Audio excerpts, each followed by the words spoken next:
buenos días, muy buenas tardes o muy buenas noches. No importa el momento que nos vean, agradecemos que están con nosotros y también damos gracias a Dios por encontrarnos a través de este medio para tratar de llegar a diferentes hogares a fin de que conozcan la palabra de Dios. Como siempre, bienvenidos a su programa Pensándolo Bien. Y aquí tenemos también a nuestros compañeros y amigos de peregrinaje. El pastor de Gracia, buenos días, pastor de Gracia. Buenos días, pastor, y buenos días a nuestros amigos. Aquí estamos una vez más para compartir lo que tenemos para este día. Muy buenos, pastor García. Buenos días, Pastor Guevara. También saludamos a nuestros amigos y hermanos que participan de este programa a la distancia con nosotros. Muy bien, como siempre deseamos que la bendición nos acompañe. Vamos a comenzar con una palabra de oración. Pastor García, por favor, ayúdanos. Con mucho gusto. Nuestro amante Padre que estás en los cielos, ¿cómo estamos de agradecidos contigo porque nos concedes la vida y el privilegio de hacer esta pequeña parte en la proclamación de tu evangelio, la presentación del Señor Jesús como la solución al problema del pecado del hombre. Pedimos que tú dirijas todo, desde el comienzo hasta el final, que bendigas abundantemente a nuestros amigos que participan en la distancia en diferentes lugares del mundo con el material que presentamos en esta fecha. Gracias de nuevo en el nombre del Señor Jesús. Amén. Amén. Amén. Amén. Muy bien, estamos nosotros en conversación especial sobre la familia, porque todos sabemos lo importante que es esto, ¿verdad? Así que hemos conversado un poquito sobre algunos de los privilegios que las familias tienen, particularmente los esposos. Y vamos a ver si podemos ahora introducirnos un poco más con algunas cosas que también a la vez anterior, posiblemente por el tiempo, no pudimos completar. Sin duda hay bastantes de los privilegios y las responsabilidades que hay en la familia. Y apenas habíamos comenzado un poquito con este aspecto de la intimidad en la pareja. Yo no sé si podemos nosotros ahondar un poquito más en algunos detalles importantes que tal vez valdría la pena para poder compartir con nuestros amigos y hermanos algunas ideas que tenemos o que la Biblia nos da sobre esta relación que es la más cercana entre todas. Así que, por cierto, vemos que Dios la utiliza como un símbolo de la unión que debe haber entre Él y nosotros, como su iglesia, parte de su iglesia, ¿verdad? ¿Será entonces, qué piensan ustedes? ¿Será por eso que cuando uno de los dos falla en la relación matrimonial, pareciera que esto es lo más grave en este tipo de relaciones y que es difícil de perdonar? ¿Qué creen? A mí me parece que es tan profunda, tan sublime esta relación tal como fue establecida por el Padre Celestial, el Creador, que cuando ésta se resquebraja o se destruye por cualquier causa, el sufrimiento que queda para todos los que integran ese núcleo familiar es también así de profundo, doloroso. Produce mucho sufrimiento para las personas implicadas. Ya, correcto. ¿Tú ibas a decir algo, Eleazar? Y yo creo que debemos apuntalar este hecho que se está mencionando aquí, porque vivimos en un mundo donde este aspecto es tan relajante que por todas partes se transgrede. Sin embargo, de acuerdo a lo que está en la Escritura, es tan grave el asunto que hablar este compromiso de pareja, las consecuencias siempre en la Biblia se señalan como la muerte, como la solución. Así que esta relación es santa, es pura, ya que, como dije hace un momentito, creo, la relación más íntima que hay en este mundo, y por eso se compara con la relación entre Cristo y nosotros. Así que vemos que este privilegio de la sexualidad que está mencionando aquí, es introducido cuando el mundo era perfecto, antes de que entrara el pecado, ¿verdad? Así que en el capítulo 1 lo vemos como parte de la creación, lo que Dios le dijo a Adán y a Eva, y no tiene nada que ver con la interpretación que muy a menudo se le da de la Iglesia popular, de que es un mal necesario para que la procreación pueda seguir, los habitantes puedan seguir. Así que creo que debemos entenderlo muy bien. Es una bendición que Dios dio en el comienzo y que es la base de la felicidad de los seres humanos. Sí, es Además, que además, ajá. perdón, además, hay que mencionar que esta relación fue establecida por el Creador justo el sexto día de la semana. No tiene nada que ver con la caída del hombre en pecado. Sí, es que los conceptos griegos de la dualidad del ser humano, de que está hecho de carne y espíritu, que el espíritu es bueno y la carne es mala, no hay duda que penetraron profundamente en el pensamiento cristiano y aún en el pensamiento judío. Y eso pues hizo que se introdujera este sentido de ver la sexualidad como pecaminosa. Pero realmente todo esto es un regalo de Dios. Es una bendición para la unión de la pareja, porque ya hemos mencionado que las cosas de acuerdo con el plan de Dios, desde el mismo principio, aún en su estado impecable o sin pecado, la primera pareja podía disfrutar de esa relación porque es parte de la unidad entre ellos. Yo creo que Jesús dijo, ajá.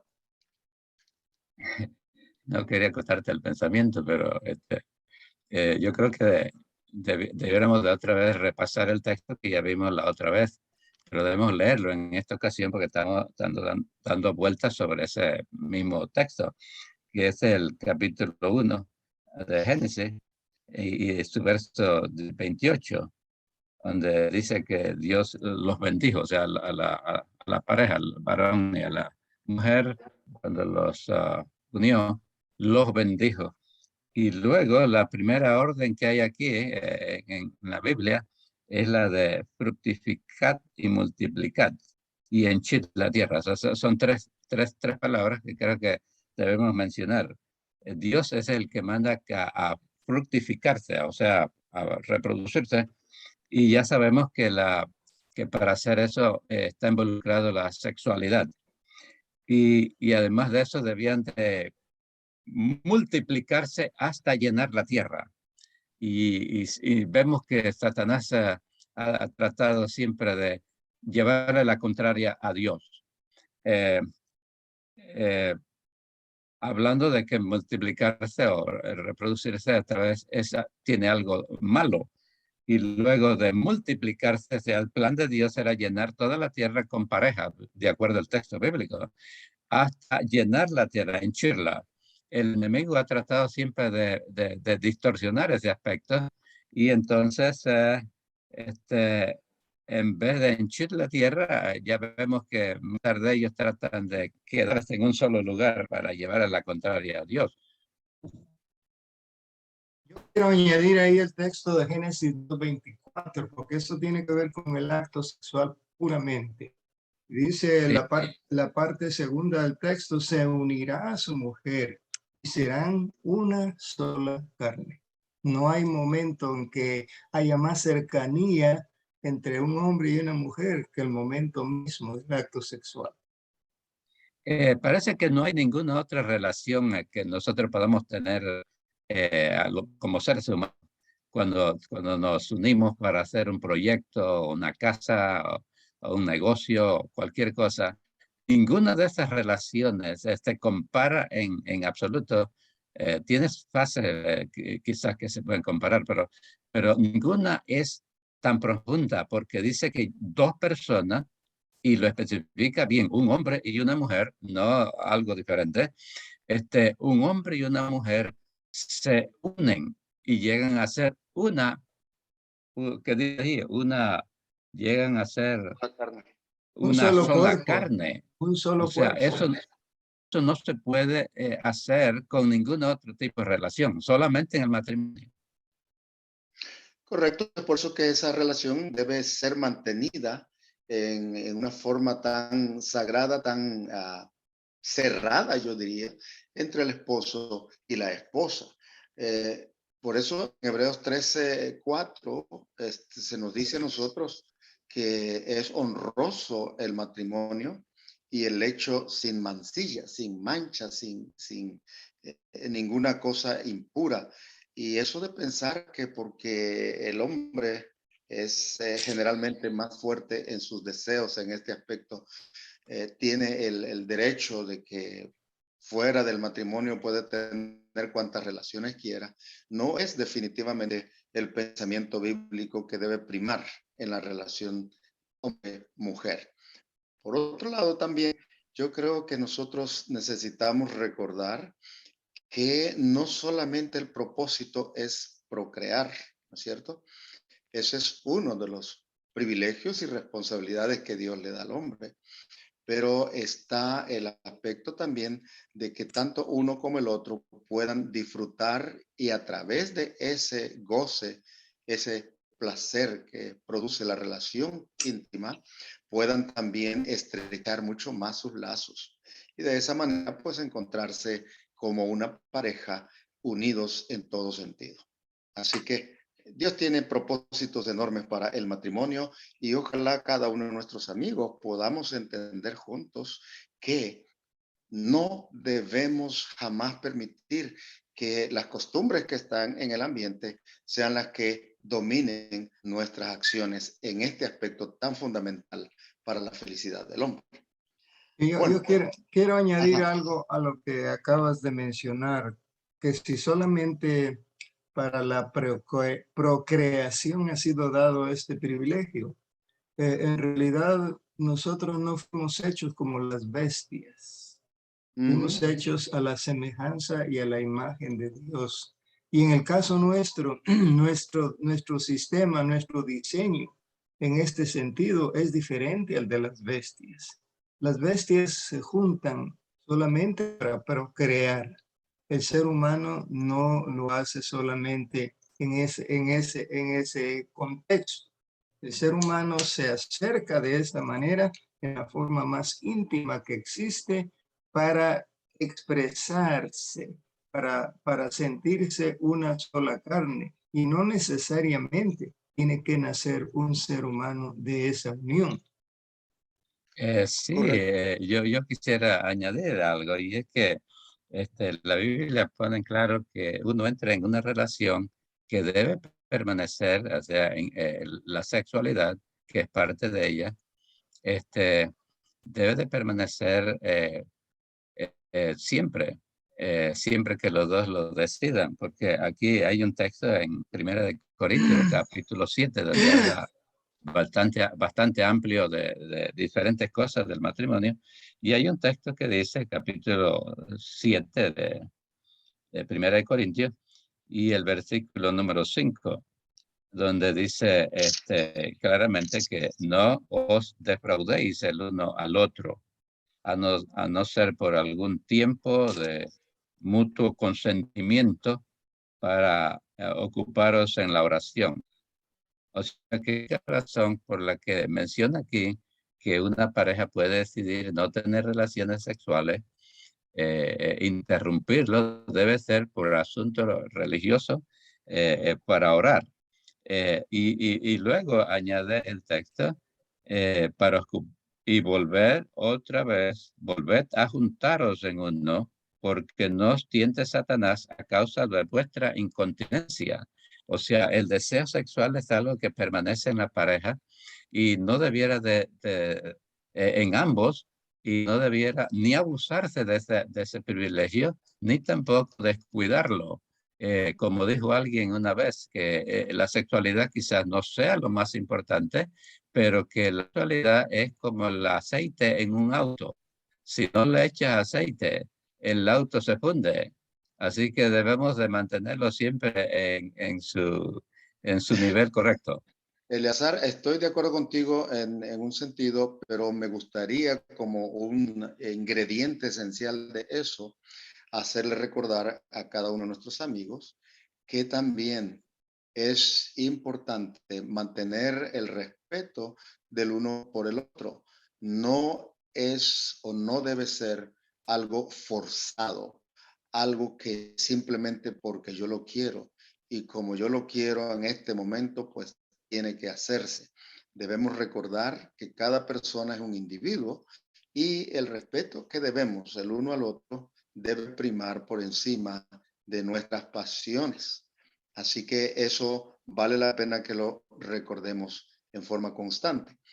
También, a ver, dime. Yo diría también de que este, la relación de intimidad debe ser algo donde los dos están de acuerdo, donde no se abuse de ese privilegio. Debe ser algo que espontáneamente ambos desean, porque si no se hace así y uno toma el dominio sobre el otro, eso se llama violación también. Eso es violación e inclusive es castigado por las leyes hoy. Así que debe ser algo de mutuo acuerdo donde los dos disfrutan de esa relación. Y si uno por alguna razón no está en condiciones de hacerlo por causa de, por ejemplo, la mensualidad de la mujer y eso, debemos de entender bien que no vayamos a defraudarnos el uno al otro. Debe ser algo que sea muy placentero y que sirve para mantener esa conexión permanente siempre y no se debe dejar abandonada así, porque el diablo te está esperando si no, lo que no tienes en casa empieza de una vez a empujarte para una relación extramarital que no debe de ser. Muy bien, hemos ahondado un poquito en estos aspectos. Es probable que hayan muchas otras cosas más que decir porque este es un tema amplio, complejo y sin duda muy importante.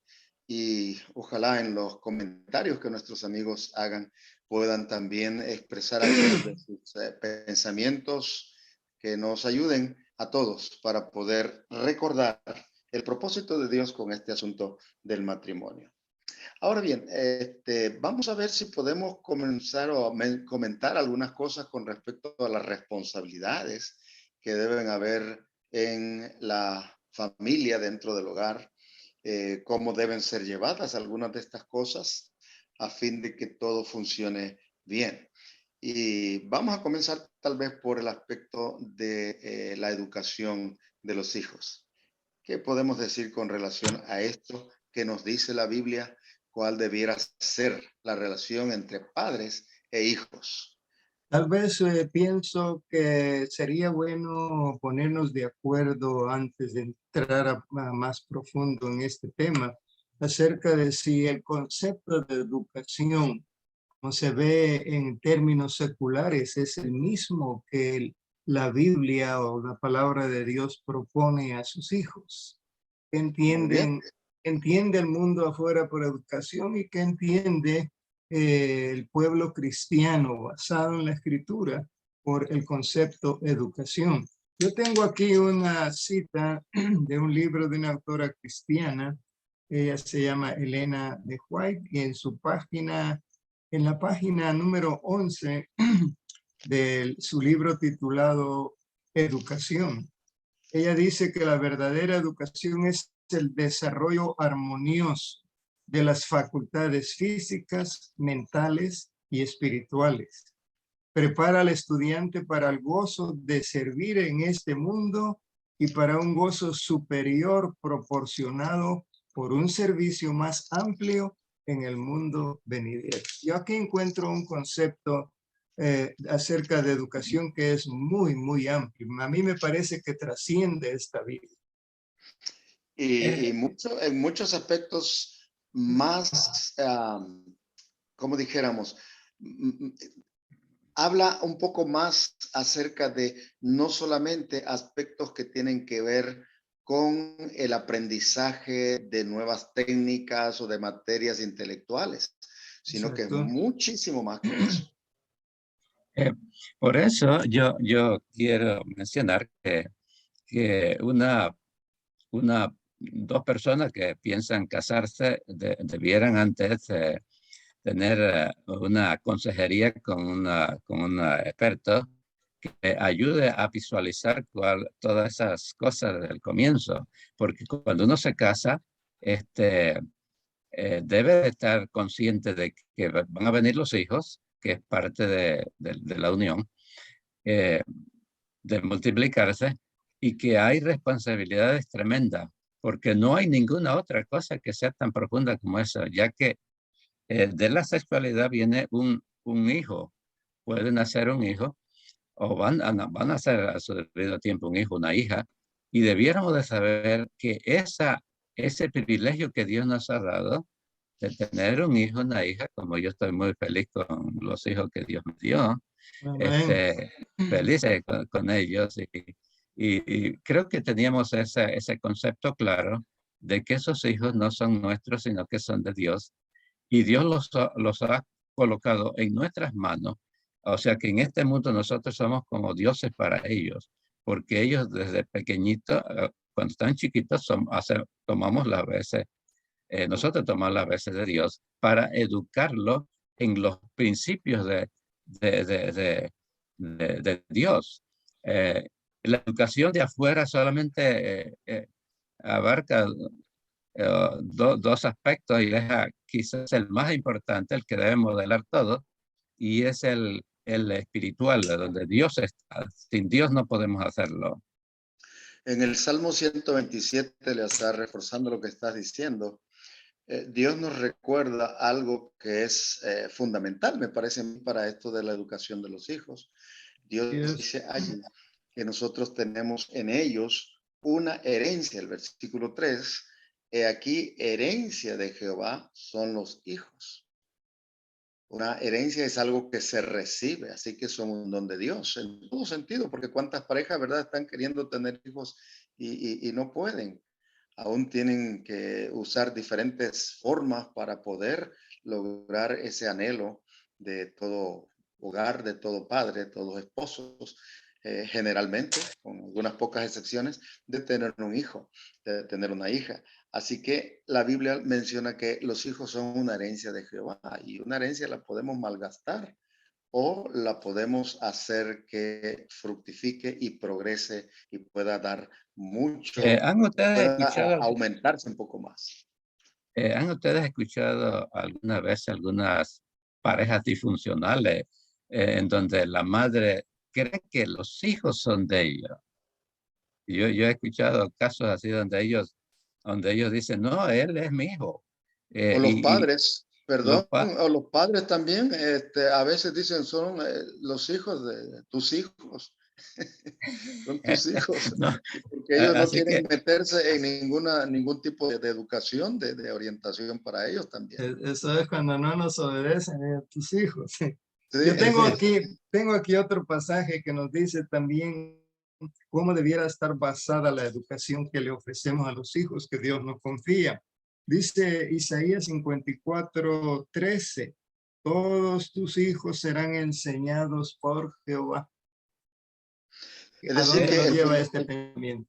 el entonces eso, fundamento de la educación debiera ser el temor a Dios, porque la Biblia dice que ese es el principio de la sabiduría. Y si queremos nosotros tener hijos sabios que tomen decisiones correctas, decisiones para bien, entonces necesitamos fundamentarlos en el respeto a Dios y a los semejantes.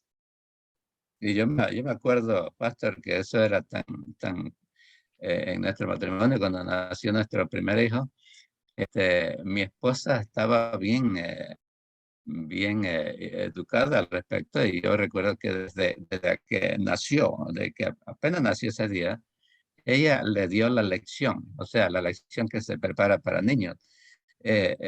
aunque ellos parecía que no entendían nada, pero yo pienso que sí, Dios hace de alguna manera especial un trabajo especial con esos hijos cuando uno empieza a hablarles de Dios desde que nacen.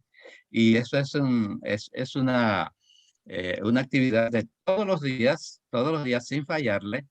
Y el niño ya desde que está chiquitito empieza a crear conciencia de que eso es parte de la vida, el que Dios esté siempre en sus pensamientos desde que amanece hasta la tarde, hasta Ya, la ahora noche. fíjate que se ha comprobado un poco más allá todavía, ¿verdad? Que los niños aún en el vientre de la madre escuchan y si los padres les cantan, les hablan, ellos se relacionan con ellos memorizan esa voz y cuando ellos ya nacen, entonces pueden seguir muy fácilmente, pueden reconocer esa voz. Así que cantarle aún cuando está en el vientre y hablarles. Y, Algunos incluso van más allá y dice que cuando la mamá está, si usa una aspiradora para limpiar la casa, le dice al niño, ese sonido es de una aspiradora. Y le va explicando todo. Y algunos niños han comprobado que cuando hacen eso los padres, como que se desarrolla más su intelecto para aprender las cosas y le es mucho más fácil reconocerlo. Eso me parece a mí sumamente interesante. Ajá. Por lo que hemos dicho hasta ahora en cuanto a esta responsabilidad de educar a los hijos, entiendo yo que es un asunto tan delicado, tan importante, tan trascendental en la vida de los hijos que Dios nos concede, que debiera comenzar tan pronto como ellos nacen o quizá en la formación misma del vientre, que sucede en el vientre de la madre. No hay un momento en que digamos comenzaré en tal año y dejarlo así descuidadamente mientras transcurre el tiempo. La educación es un asunto que debe comenzar temprano y la responsabilidad primera es de los padres y luego también de la iglesia. Debe Ahora, hacerse. Jorge, en la digamos, definición que tú leíste de educación, dice algo de desarrollar Sí. sus facultades. ¿Cómo pueden los padres lograr eso, desarrollar? Eh, eh, bueno, yo quisiera decir algo, de acuerdo a lo que acabamos de escuchar de ustedes. La educación no empieza cuando el niño nace. La educación empieza de que está en el vientre de la madre. Eso es lo que hemos dicho, acaba de decirte. Quiere decir que cuando una pareja están procreando un hijo y todavía en el vientre de la madre, inclusive lo podemos empezar a educar en el tipo de música que van a escuchar, y que va a influenciar tremendamente para el tipo de música que él escoja cuando ya nazca y crezca, para el resto de su vida. En el mundo hay muchas voces, que la música es uno de los instrumentos más profundos para que toca y hace vibrar el corazón. Por lo tanto, debíamos de ponerle la música adecuada que conduzca a Dios, y cuando Él vaya desarrollándose, esa es la música que va a desarrollar. Así que la educación comienza desde qué tipo de música escuchamos cuando todavía el niño está en el vientre de la madre. Yo creo que lo que los padres enseñan y muestran por su vida en el ejemplo diario tiene mucho que ver con el desarrollo de esos caracteres que deben desarrollarse en la vida de los hijos que Dios nos confía. Porque aparentemente los hijos no se están dando cuenta, pero de pronto vemos que han copiado algunos movimientos que los padres hacen. Los hijos están atentos a cada palabra que los padres pronuncian. Están también atentos a los estados anímicos que los padres muestran en su desarrollo de las 24 horas de la vida dentro de esa familia. Así que el desarrollo va a ocurrir, sea que seamos cuidadosos o no, ellos van a desarrollarse en la dirección correcta si nosotros somos cuidadosos. O en la dirección equivocada si nosotros lo dejamos así abiertamente y en forma descuidada, sin responsabilidad de nuestra parte. Bueno, eso quiere decir entonces que tanto el padre como la madre, además de dar el ejemplo, deben estar pendientes de sus niños, deben estudiar sus caracteres, cuál es su carácter, cuáles son las inclinaciones que trae para procurar corregir los rasgos negativos y ayudar a reforzar los aspectos positivos de su carácter.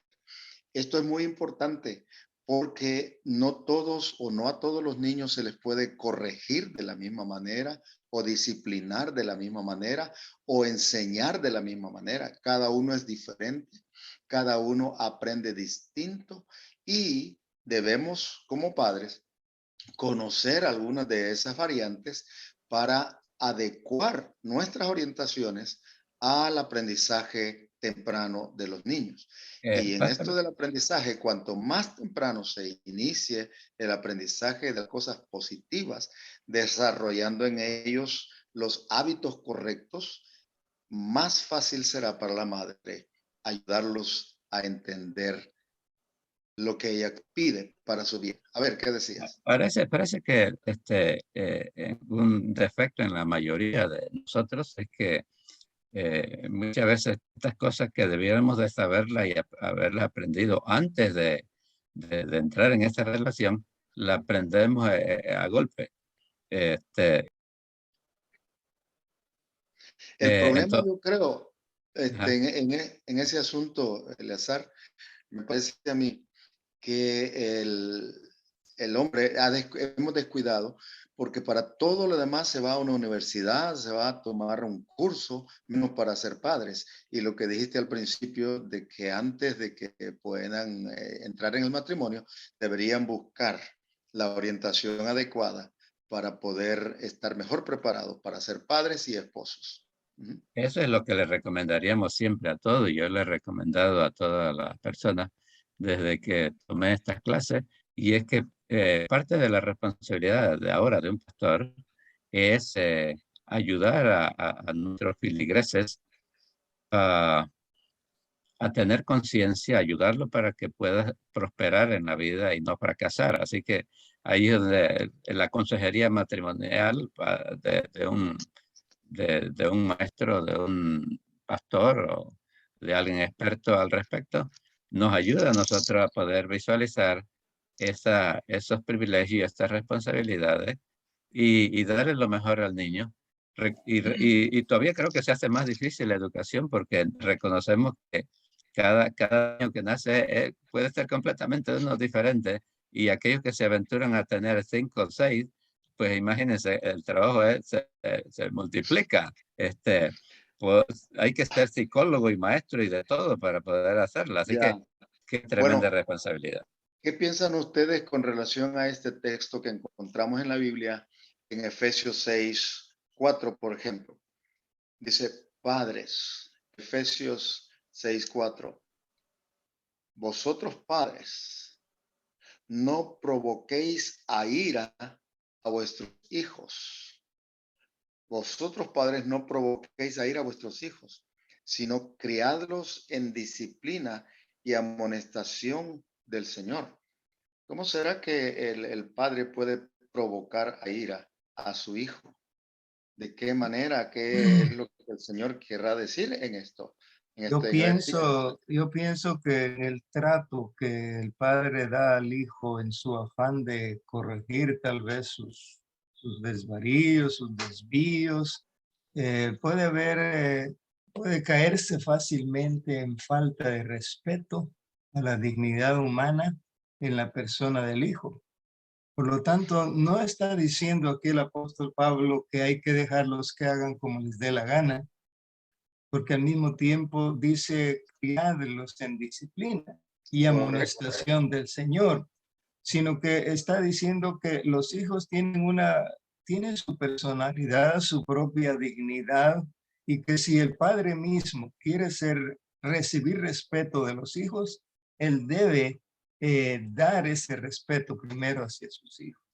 O sea, Sí, a veces es muy fácil perder, ¿cómo diríamos? No me preparé con esta palabra exacta, pero a veces tratamos al hijo como una propiedad. Y la verdad es que ya leímos el pasaje que dice que herencia de Jehová son los hijos. Le pertenecen a Dios. Nos los confía temporalmente para que los formemos, los eduquemos y los conduzcamos sabiamente por la vida, pero tendremos que darles cuentas a Dios de todos los hijos que nos dio al final de la historia de nuestra vida. Bueno, una de las cosas que a veces podemos nosotros hacer con los hijos sin darnos cuenta, provocándolos a ira, es que los exponemos a la vergüenza, los ridiculizamos ante otros, ¿verdad? Y eso hace que guarden ellos a veces un poquito de resentimiento hacia nosotros. Perdón, que no se me olvide esto. La tendencia muy común es compararlos con los otros, ya sea dentro de la misma familia o con otros de su misma edad. Malísimo. No debemos de olvidar entonces que nosotros educamos a nuestros hijos no es para sacar ventaja de ellos, sino para que ellos puedan confrontar la vida y puedan conocer las responsabilidades que Dios exige sobre ellos. Hay que prepararlos para Dios porque no son nuestros, son de Él. Y por lo tanto debemos tratarlos con cariño, así como Dios nos trata. Y pienso que también los padres aprendemos a conocer a Dios mejor cuando tenemos esta responsabilidad con nuestros hijos. Hay una Nosotros parte, aprendemos. hay una parte importante que leemos en este texto y dice disciplina, disciplinarlos. Algunos padres malentienden esto, ¿verdad? Y abusan del castigo corporal, del castigo físico a los niños. Yo creo que debe haber un balance en este asunto, porque llega un momento en que el niño quizás necesitará como corrección un castigo físico, pero al darlo debe ser hecho apropiadamente, no con ira, no con enojo, no con gritos, sino explicándole al niño dónde estuvo su mala conducta y por qué se le va a disciplinar de esa manera. Porque a veces, como ya dijimos, algunos niños traen un carácter fuerte y el padre debe aprender a cómo quebrantar ese carácter de tal manera que pueda ser más sumiso, más obediente.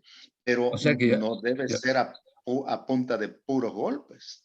yo diría que el castigo físico, que no debe descartarse como lo enseñan hoy los educadores, debe de ser el último recurso de un padre cuando tiene un hijo que es rebelde. Este debe ser el último, porque a veces no entiende otro. Pero no hay que llegar hasta allá si el niño es,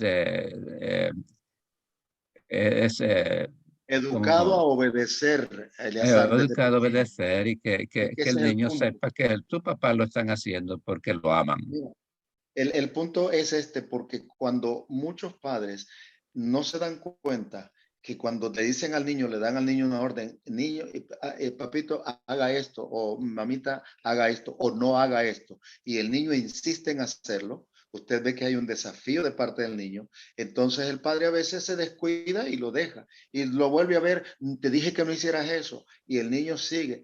Señores, una sola vez se le ordena y hay que indicarle al niño qué es lo que se le está pidiendo que haga para que él pueda entender, pueda asociar el no con dejar de hacer lo que se le ha pedido.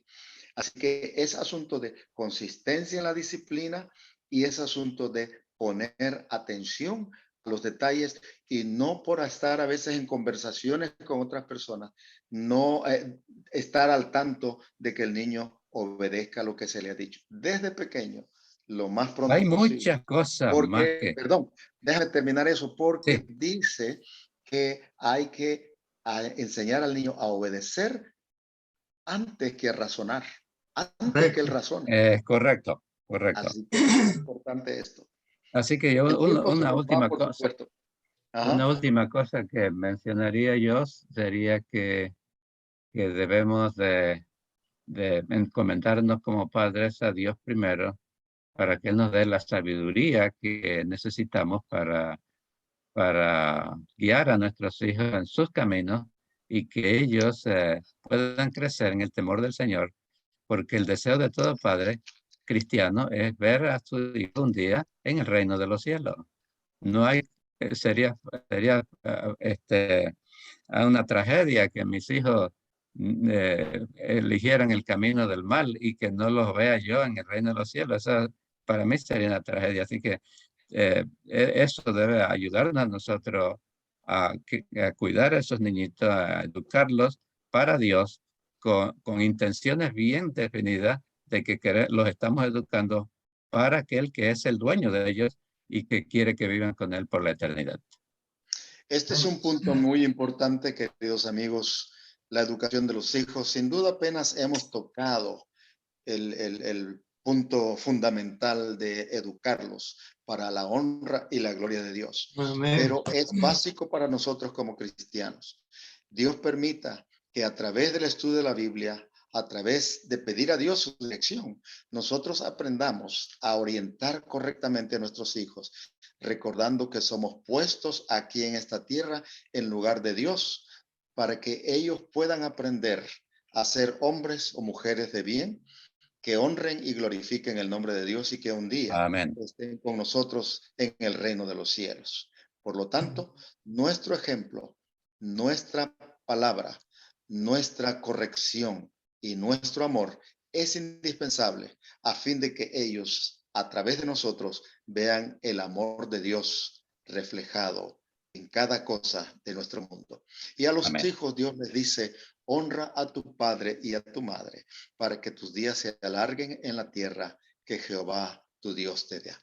Que Dios nos Amén. bendiga y nos ayude a ser padres conscientes de nuestra responsabilidad y privilegio de llevar a los hijos al reino de los cielos. Ahora bien, vamos a concluir este pensamiento con una palabra de oración y los invitamos a ello inclinando nuestros rostros.